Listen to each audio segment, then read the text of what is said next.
అందరికీ నమస్కారం. Welcome back to my channel. భూమి మీద ఎవరికీ అవసరం లేని లేదా ఒక నెగటివ్ ఫోర్స్కి అవసరం అయ్యి బతికే కొన్ని పరాన్న జీవులు ఉంటాయి. ఆ పరాన్న జీవులు వేరే వ్యక్తుల మీద లేదా వేరే వ్యక్తి యొక్క పాపులారిటీ మీద పడి బతకటం తప్ప ఈ సోషల్ మీడియా జమానాలోని సోషల్ మీడియా గుర్తింపు రావాలి, నేను ప్రజల్లో నానాలి, నేను ఒకప్పుడు సెలబ్రిటీనే, నేను ఇప్పుడు తగ్గిపోతున్నాను, నాకు సినిమాలు తగ్గిపోతున్నాయి, నేను ఎలాగన్నా ప్రజల్లో నిలబడాలి, ప్రజల ముందు ఒక ఫేస్లా ఉండాలి అండ్ యూట్యూబ్లో కొంతమంది బచ్చేగాళ్ళు అలాగే ఏడుస్తారు. వీరు పరాన్న జీవులు అంతే. ఈ పరాన్న జీవులు ఏంటంటే వాళ్ళు ఒక పర్సన్ని అటాక్ చేస్తారు కదా, ఆ పర్సన్కి ఆపోజిట్గా ఉండే వ్యక్తులకి వాళ్ళు అడ్రినలిన్ పెంచుతారు. అంటే అదొక మత్తు పెంచుతారు. వాళ్ళు ఆ మత్తు పెంచడం వల్ల వీళ్ళు మనం వ్యతిరేకిస్తున్న వ్యక్తిని వీళ్ళు టార్గెట్ చేస్తున్నాడు రా పర్ఫెక్ట్గాని, వీళ్ళు మనం సపోర్ట్ చేద్దామని. న్యాయం అన్యాయం ధర్మం లేదా మంచి చెడు అని ఏమీ ఉండవు ఇందులో. ఇవేమీ చూసుకోకుండా గుడ్డెద్దెళ్ళి చేల్లో పడినట్టు మీద పడిపోతారు. అందుకే లైక్లు కొట్టేస్తారు, కామెంట్లు కొట్టేస్తారు, ఆ బిట్లు తీసుకొచ్చి ట్విట్టర్లో పెట్టేస్తారు, ఇన్స్టాగ్రామ్లో పెట్టేస్తారు, ఫేస్బుక్లో పెట్టేస్తారు. అది ఆ పర్సన్ ట్యాగ్ చేసి నీది ఇది నీ లైఫ్ అని తెగ ఏడుస్తూ ఉంటారు. ఇప్పుడు నేను ఇదంతా చెప్తున్నానంటే మీరు క్లియర్గా నా తమ్ముళ్ళని చూశారు. అందులో ఒక బెట్టింగ్ బంగారు రాజు ఉన్నాడు, ఇంకొకడు ఎవడన్నాడు ప్రశ్నగా ఉన్నాడు. వీరిద్దరూ ఒక పరాన్న జీవులు అంతే. ఈ పరాన్న జీవులు ఎలాంటి పరాన్న జీవులు అంటే వీళ్ళు ఒక చెత్త ఐడియాలజీని నమ్ముతారు. ఆ చెత్త ఐడియాలజీని కూడా వీళ్ళు తయారు చేసుకున్న చెత్త ఐడియాలజీ కాదు అది. ఒకడు నీకు సుఫారీ ఇస్తే ఆ సుఫారీకి అడుక్కు తినే బతుకులకి వీళ్ళు చేసే పని అన్నమాట. మీరు గమనించండి, నేను ఇద్దరు చెప్పిన పేర్లు, ఈ ఇద్దరు కూడా 2019 ముందు లేకపోతే 2024 ముందు వీరిద్దరూ ఎలా మాట్లాడారు. మెయిన్గా ఈ ప్రశ్నగాడు అయితే డెఫినెట్గా కొన్ని పాయింట్స్లోనే పవన్ కళ్యాణ్ గారికి సపోర్ట్గా చేస్తూ వైసీపీ వాళ్ళని తిట్టినోడే కదా.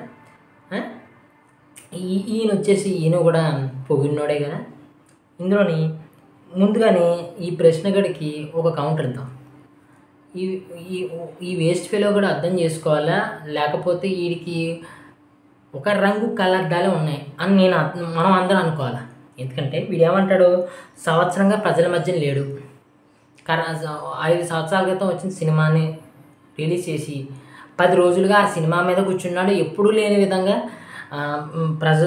దాని మీద ఫోకస్ పెట్టి దాని మీద మీడియాకి అటెన్షన్ ఇచ్చాడు. మీడియా అటెన్షన్ కొంచెం చెప్పి పక్కన పెడదాము. 1 ఇయర్లో ఏమీ చేయలేదు ఆయన. 1 ఇయర్లో ఏమీ చేయలేదా? నీకు ఇప్పుడు లిస్ట్ చెప్తా కూర్చోవాలా? మీ ప్రతిసారి మీరు అంటాం మేము లిస్ట్ చెప్తా కూర్చోవడం, మా బతుకంతా ఇదేనా? ఇంకా నీకు తెలియదా? నువ్వు ఉన్న వర్గానికి తెలియదా ఆయన ఎన్ని రోడ్లు వేసాడో, ఎన్ని గిరిజన గ్రామాలని బాగు చేస్తున్నాడో, స్వతంత్రానికి ముందు ఉన్నటువంటి ఎలాంటి గ్రామాలని ఆయన ముందుకు తీసుకొచ్చి బాగు చేస్తున్నాడో, ఎన్ని టూరిజంను ఒక స్పాట్లోకి ఎలా తీసుకొస్తున్నాడో, అఖండ గోదావరి అంటూ లేకపోతే కడపలో ఒక ప్రాజెక్ట్ అంటూ ఇవన్నీ తీసుకొస్తున్నాడు కదా, చేస్తున్నాడు కదా. ఆయన సొంత ఖర్చులు పెట్టుకుని కూడా రగ్గులు పంచిపెట్టడము, లేకపోతే మామిడికాయలు ఇవ్వడము, లేకపోతే చెప్పులు ఇవ్వడము లాంటివి చేస్తున్నారు. ఇక్కడ మనం ఇంకొక పాయింట్ వచ్చేది, అవి ఇస్తే ఏంటి ప్రజలకి అది ఆర్థికంగా ఎలా బలపడుతుంది అంటారు. ఈ గొట్టాలకి అర్థం కావాల్సిన విషయం ఏమిటంటే వారికి వాళ్ళు అవి కూడా నోచుకునే పరిస్థితుల్లో ఉన్నారు ఇన్నేళ్ళు కూడా. ఎప్పుడైతే అవి వాళ్ళకి అందినాయో వాళ్ళ సంతోషం అనన్యంగా ఉంటుంది. వాళ్ళు ఆ సైడు ఎంతో బాగుంటుంది, ఎంతో అభివృద్ధి చెందుతుంది, ఎంతో చెయ్యొచ్చు. ఏదో చేస్తుంటే నీకు ఏమీ కనబడవా? ఇంకా ఈ బెట్టింగ్ బంగారాజు గారి దగ్గరికి వద్దాం. ఈయనకి ఎప్పుడూ అంతే.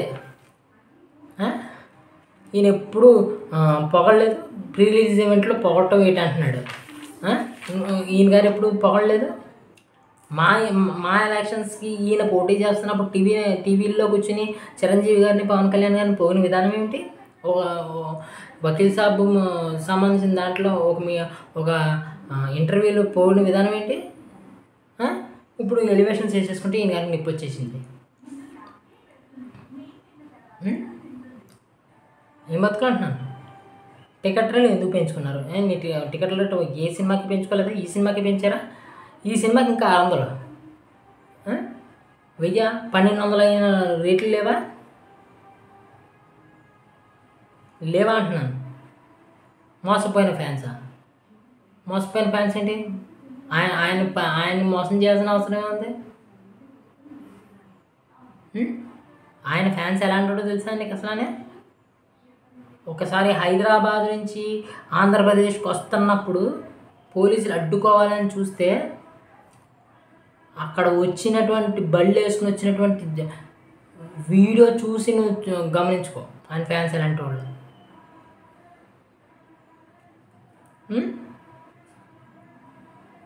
నువ్వు తిక్కు మాటలన్నీ మాట్లాడతావు. నీ వల్ల ఎన్ని ప్రాణాలు పోయినాయి? ప్రాణాలు పోయినాయి కాబట్టే కదా నువ్వు చేసిన బెట్టింగ్ యాప్ వల్ల, నువ్వు చేసిన బెట్టింగ్ ప్రమోషన్స్ వల్ల దాన్ని నమ్మి దాన్ని తీసుకుని దాన్ని నాశనం అయిపోయిన వాళ్ళే కదా నిన్ను తీసుకొచ్చి 5 గంటలు పెట్టి నిన్ను నలిపొదిలింది మొత్తం క్వశ్చన్స్తోని. నువ్వు చివరిగా ఏమంటావు? నేనేం చేశాను, ఇంక పై చేయను, కానీ నాకు ఏ లాభం రాలేదు. లాభం లేనప్పుడు నువ్వు ఎందుకు చేసావు? పవన్ కళ్యాణ్ గారు ఎప్పుడైనా ఒకళ్ళకి హాని చేశారా? తిరిగి ఆయనే సహాయం చేస్తారు ప్రతి ఒక్కరికి.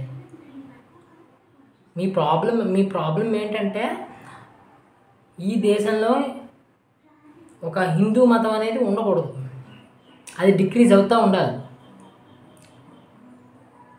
ఆ ప్రభుత్వం ఉన్నప్పుడు కేంద్రంలోనే అది సక్సెస్ఫుల్గా డౌన్ అవుతూ వచ్చింది ఎంతో కొంత పర్సంటేజ్. ఈ ప్రభుత్వం వచ్చిన తర్వాత అందరిలోనూ ఒక మేలుకొలుపు వచ్చి ఇన్ఫ్లుయెన్సర్స్ అంటారా లేకపోతే స్వామీజీలు అంటారా, వీళ్ళందరూ బయటకు వచ్చి ఒక ప్రచారం చేసి మా పౌరాణాల్లో ఉన్నటువంటి మైనస్లను బయటపెట్టి ఆ మైనస్లకి మీరు ఇస్తున్న మైనస్లకి దాన్ని అర్థం తెలిపి ఇవన్నీ ప్రజలకి చైతన్యం కల్పించేసరికి ఎక్కడ మళ్ళీ హైందవ మతం ఒకటవుద్దు అని మీ బాధ, మీరు సపోర్ట్ చేస్తున్న పార్టీల బాధ. అందుకని మీరు ఇలా చచ్చిపోతూనే ఉంటారు. ఇంకా ఏం బతుకుంది? ఏం బతుకంటున్నాను? ఒక మీటింగ్ పెట్టి నువ్వు అసలు ఎవరొస్తారు చూస్తాను. నువ్వు అక్కడెక్కడో పోటీ చేయడం కాదు, ఆంధ్రప్రదేశ్కి వచ్చి పవన్ కళ్యాణ్ గారికి ఎదురుగా పిఠాపురంలో పోటీ చేయను నెక్స్ట్ ఎలక్షన్స్లో. నీకు ఎన్ని ఓట్లు వస్తాయి చూస్తానా? దిక్కుమాలం బతుకు నువ్వుని ఎప్పుడు ఒకరి మీద పట్టి చావడమే. కేంద్రంలో మోడీ గారి మీద పడతావు, ఆంధ్రాలోనేమో పవన్ కళ్యాణ్ గారి మీద పడతావు. నీకు ఇంకెవరు కనబడరా? మొన్నటికే ఆ ట్రంప్ అన్నవాడు ఎవడో మన డెడ్ ఎకానమీ అన్నదానికి రాహుల్ గాంధీ సపోర్ట్ చేశాడు. దాన్ని నువ్వు తిట్టవా? మన భారతదేశాన్ని కించపడుతున్నావు, నువ్వు దాన్ని మాట్లాడవా? ఎంతమంది ఉన్నారు వేరే రాజకీయ నాయకులు, ఎంతమంది తప్పుగా మాట్లాడుతున్నారు? వాళ్ళని ఎందుకు టార్గెట్ చేయను? ఒక సెలెక్టివ్ ప్రాసెస్లోని ఎందుకెళ్ళి అందరిలో ఒక విషయాన్ని నింపాలని ప్రయత్నిస్తారు మీరు? మీ విషయానికి విరుగుడే మాలాంటి వాడు. మాకు వ్యూయర్షిప్ ఉండకపోవచ్చు, సబ్స్క్రైబర్లు ఉండకపోవచ్చు, ఏదైనా అవ్వచ్చు, కానీ 1-2 పరిస్థితి చూసిన వాళ్ళు చాలు మాకు. ఒక్కొక్కడు ఫోకస్ పెట్టి మీ ఇద్దరిని తోలు మందల్లో తీసి పెడుతున్నారు. తోలు ఊడిపోతుంది మీ ఇద్దరికి. అందులో అది తట్టుకోలేక ఇంకా సైకాయిజానికి పెరిగిపోయి మీరేదో టార్గెట్ చేసేద్దాం అనుకుంటున్నారు. టార్గెట్ చేయట్లేదు మీరు. ఈ దేశానికి సంబంధించిన పరిస్థితుల్ని మీరు నాశనం చేస్తున్నారు. నాకు అర్థం కాదు, అడుగుతాను ఫైనల్గాని. ఒక మతానికి సంబంధించి వేరే మతాలను కించపరచకుండా ఈ మతాన్ని కాపాడుకోవాలనుకుంటే మీకు వచ్చే నొప్పి ఏంటి? అంటాను. వారు వేరే వాళ్ళు వారి మతాల గురించి పబ్లిక్గా మాట్లాడేసుకోవచ్చు. ఇక్కడ చైతన్యపరచడానికి ఒక పొలిటీషియన్ ఒక సినిమా వేదిక మీద అంటావా, లేకపోతే ఒక ప్రజా వేదిక మీద అంటావా, వాళ్ళని చైతన్యపరచడానికి మాట్లాడితే నొప్పి. గుర్తుపెట్టుకోండి, ప్రజలు ఎప్పుడు ఇన్ఫ్లుయెన్సర్స్కి సంబంధించే వింటారు. అందులో గుడ్ ఇన్ఫ్లుయెన్సర్స్ ఉంటారు, బ్యాడ్ ఇన్ఫ్లుయెన్సర్స్ ఉంటారు. అది మన దరిద్రం. బ్యాడ్ ఇన్ఫ్లుయెన్సర్స్ కూడా కొంతమంది ఉంటారు. మెయిన్గాని రాజకీయ నాయకుల మాటలో, పెద్ద పెద్ద పేరు పొందిన నాయకుల మాటలో, లీడర్స్ మాటలు అంటే అబ్దుల్ కలాం గారు, సర్దార్ వల్లభాయ్ పటేల్ గారు, లేకపోతే స్వామి వివేకానంద లాంటి వారి మాటలు, లేకపోతే సినిమా హీరోలుగా పనిచేసే వ్యక్తుల మాటలు ఎక్కువగా ప్రభావితం అవుతారు. వారే మాట్లాడాలి, ఏం మాట్లాడినా వాళ్ళు అటువంటి మాట్లాడితేనే ఈ ప్రజల్లోకి ఇంజెక్ట్ అవుతాయి. అది దాని సారం అర్థం అవుతుంది, చేసుకుంటారు. మీరంటే బొక్కడగాడు గొట్టంగాడు మాట్లాడితే పనులు అవ్వవు. అలా జస్ట్ ఆస్కింగ్ అని ఒక ట్యాగ్ ఒకటి అన్నీ మూసుకు కూర్చుంటే ఒక ఉంటుంది, ఒక రెస్పెక్ట్ ఉంటుంది. మళ్ళీ మన సినిమాలు మనకు వస్తాయి.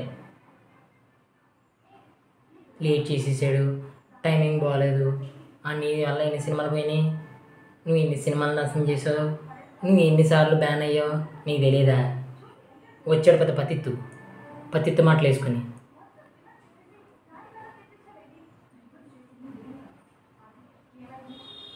ఆయన ఏం చేస్తున్నారో ఆయనకి తెలుసు, ఆయన్ని ఫాలో అవుతున్న వాళ్ళకి తెలుసు, మాలాంటి వ్యక్తులకి తెలుసు ఆయన ఏం చేస్తున్నాడు. ఆయన ఎంత క్లారిటీగా ఉన్నాడు. క్లారిటీ లేని బతుకులు మీ ఒక రాజకీయ పార్టీకి సంకం నాకుతూ ఆ సంకలో ఉన్న చెమట కోసం బతికే బతుకులు మీ. ఆ బతుకులు ఎప్పుడు పరాన్నజీవి బతుకులను పిచ్చి బతుకులుగానే బతుకుతారు. మా కంఠశోషతో మీకు మేము రిప్లై ఇస్తూనే ఉండాలి. ఎందుకంటే బ్యాడ్ ఇన్ఫ్లుయెన్సర్స్ని నమ్మే వాళ్ళు ఉంటారు కదా, లేకపోతే ధ్రువు లాంటోడు ఎలా ఆడతారు, హిందీలో ధ్రువు లాంటోడు, ఇక్కడ తెలుగులో తులసి చంద్ర లాంటోడు, లేకపోతే ప్రశ్న లాంటోడు, నీ లాంటోడు ఎక్కడి నుంచి వస్తారు? బ్యాడ్ ఇన్ఫ్లుయెన్సర్లు కూడా ఉంటాయి. ఆ బ్యాడ్ ఇన్ఫ్లుయెన్సర్లు ఎక్కడి నుంచి మళ్ళీ పర్సన్ వ్యతిరేకిస్తారు కాబట్టి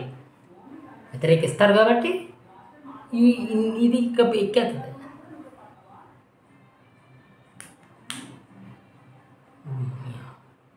నా వీడియో కనుక నచ్చితే లైక్ చేసి, షేర్ చేసి, సబ్స్క్రైబ్ చేసుకోండి. Thank you. మీ అమూల్యమైన కామెంట్స్ని కూడా తెలపండి.